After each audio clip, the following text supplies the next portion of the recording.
আমাদের ফুডকার্টে খোলা জেলি পিঠা খুবই পপুলার একটা পিঠা, যেটা ডিম মিক্স করে বানানো হয়। আর খোলা জেলি পিঠা ভালো হওয়ার ডিপেন্ড করে এই যে মাটির খোলা দেখতেছেন, খোলার উপরে আর এই গোলার উপরে। অর্থাৎ গোলা যদি পারফেক্ট হয় আর খোলা যদি ভালো হয়, খোলা জেলি পিঠা একদমই পারফেক্ট হবে ইনশাল্লাহ। আচ্ছা, একটা বানায় দেখেন তো আমাদের।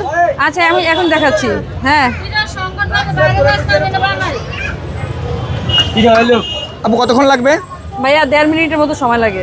খোলা জেলি পিঠা খুবই লেন্দি একটা প্রসেস ভাই। এটা কোন জায়গার পপুলার? এটা ফেনী নোয়াখালীর দিকে খুবই পপুলার একটা পিঠা। তারা ডিম মিক্স করে বানায়। আর শীতের সকালে গ্রামে যখন যায়, চুলার চারপাশে গোল হয়ে বসে দেন তারা এই পিঠা উপভোগ করে। আপনি শিখলেন কিভাবে? আমার বোনের শ্বশুরবাড়ি মিরসরাই, তো চিটাগাংয়ের ওদিকেও গিয়েছে নোয়াখালীর কিছু আভাস, তো ওইখান থেকেই শেখা। আপু, আজকে শাড়ি পরছেন কেন? আজকে তো বিজয় দিবস ভাইয়া, এই রঙে আবির্ভূত। বিজয়ের সাজ। হ্যাঁ।